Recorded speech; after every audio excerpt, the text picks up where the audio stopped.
नमस्कार। Judiciary, APO, पीसीएस-जे या एचजेएस परीक्षाओं की तैयारी करने वालों के लिए एक बात बिल्कुल साफ है। किसी भी बैर एक्ट की धारा 1 समझिए कि पूरे कानून की नींव होती है।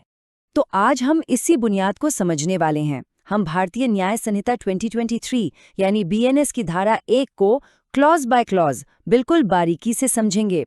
आखिर भारत का हर क्रिमिनल केस यहीं से तो शुरू होता है। तो आज हम क्या क्या देखने वाले हैं? सबसे पहले बीएनएस का आधार क्या है, फिर इसका नाम और ये कब से लागू हुआ। इसके बाद हम देखेंगे कि इसका दायरा भारत के अंदर कहाँ तक है और भारत के बाहर किन मामलों में लागू होता है। और आखिर में हम उन स्पेशल लॉज के बारे में भी बात करेंगे जो इसके दायरे से बाहर हैं। चलिए तो शुरू करते हैं। देखिए, धारा 1 का काम क्या है। ये बीएनएस को उसकी पहचान देती है, बताती है कि ये कानून कब से लागू होगा और सबसे जरूरी बात ये तय करती है कि इसकी ताकत कहाँ तक है। तो सबसे पहले बात करते हैं इसके नाम और लागू होने की तारीख की। क्लॉज 1 और 2 हमें यही बताते हैं। आखिर इस नए कानून को किस नाम से जाना जाएगा और ये कब से वजूद में आया। तो देखिए, सेक्शन 1 का जो पहला क्लॉज है वो इस कानून को इसका ऑफिशियल नाम देता है, भारतीय न्याय संहिता 2023 या बीएनएस। और ये उस ऐतिहासिक कानून की जगह ले रहा है जिसे हम सब इंडियन पीनल कोड 1860 यानी आईपीसी के नाम से जानते थे। अब इसका मतलब क्या है? इसका सीधा सा मतलब है कि कोर्ट की कार्यवाही में जज और वकील अब अपराधों का जिक्र आईपीसी के तहत नहीं बल्कि बीएनएस के तहत करेंगे। तो ये जो शॉर्ट टाइटल है इसकी प्रैक्टिकल इंपॉर्टेंस यही है। अच्छा, नाम तो हो गया, पर कोई भी कानून सिर्फ पार्लियामेंट में पास होने से लागू नहीं हो जाता। यहीं पर आता है क्लॉज 2।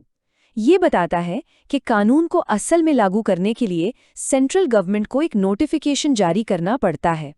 और वो तारीख क्या है, ये एग्जाम पॉइंट ऑफ व्यू से बहुत ज़रूरी है। याद रखिए, बीएनएस को 1 जुलाई 2024 से लागू किया गया। ठीक है, तो अब हमें कानून का नाम पता है और ये भी पता है कि ये कब से लागू हुआ। अब सवाल उठता है कि ये लागू कहाँ होता है। इसका जवाब हमें क्लॉज 3 में मिलता है और ये है इसका सबसे मूल सिद्धांत, भारत की सीमाओं के अंदर न्याय।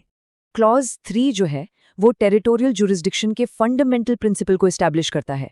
सीधा सा मतलब ये है कि अगर कोई भी अपराध भारत की ज्योग्राफिकल बाउंड्रीज के अंदर होता है, फिर चाहे वो जमीन पर हो, हमारे समुद्री इलाके में हो या हमारे हवाई क्षेत्र में, तो उस पर बीएनएस लागू होगा। इससे कोई फर्क नहीं पड़ता कि अपराध करने वाला भारत का नागरिक है या किसी और देश का। और हाँ, क्लॉज 3 में 2 शब्दों का इस्तेमाल होता है, एक्ट और ओमिशन। एक्ट यानी कोई गलत काम करना, जैसे चोरी करना या किसी पर हमला करना, और ओमिशन का मतलब है वो काम न करना जो करने की आपकी कानूनी जिम्मेदारी थी। मान लीजिए कानून कहता है कि आपको मदद करनी चाहिए थी और आपने नहीं की। तो अभी तक तो बात भारत की सीमाओं के अंदर की थी, पर क्या बीएनएस का दायरा भारत के बाहर भी जा सकता है? जी हाँ, कुछ खास सिचुएशंस में। और यही बात इस कानून को और भी इंटरेस्टिंग बनाती है। तो देखिए, जनरल रूल तो यही है कि बीएनएस भारत में ही लागू होगा, लेकिन सेक्शन 1 का क्लॉज 5 3 ऐसी एक्सेप्शनल सिचुएशंस बताता है जहां इसकी पहुंच भारत के बाहर तक है। इन्हें हम कहते हैं नेशनैलिटी प्रिंसिपल, फ्लैग प्रिंसिपल और प्रोटेक्टिव प्रिंसिपल। चलिए एक एक करके समझते हैं। पहला है नेशनैलिटी प्रिंसिपल।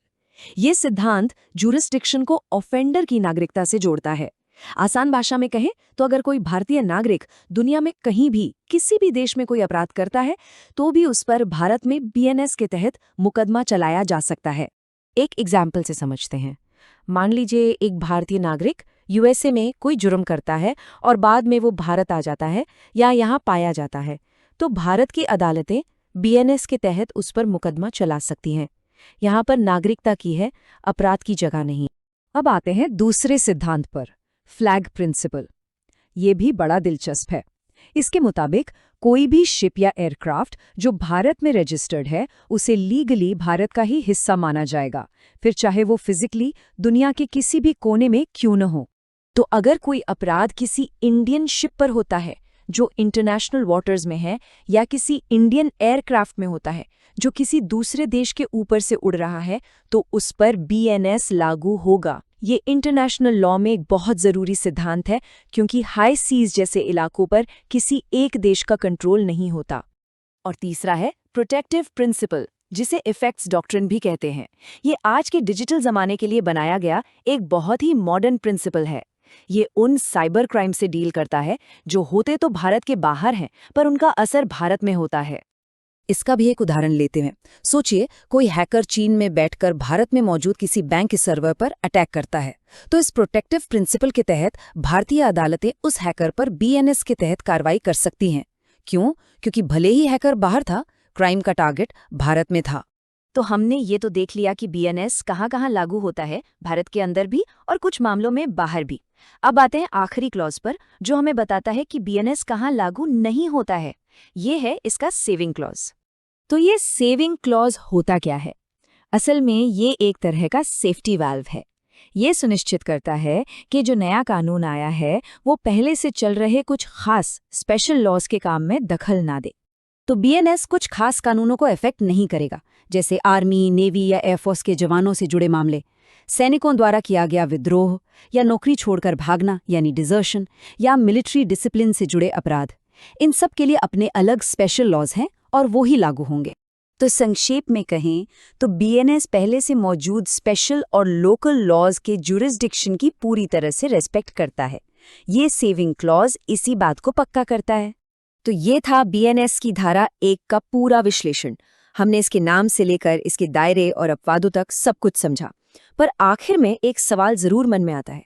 जैसे जैसे क्राइम और ग्लोबल और डिजिटल होता जा रहा है, जुरिस्डिक्शन के लिए जो फंडामेंटल प्रिंसिपल्स हैं, ये आने वाले चैलेंजेस का सामना करने के लिए खुद को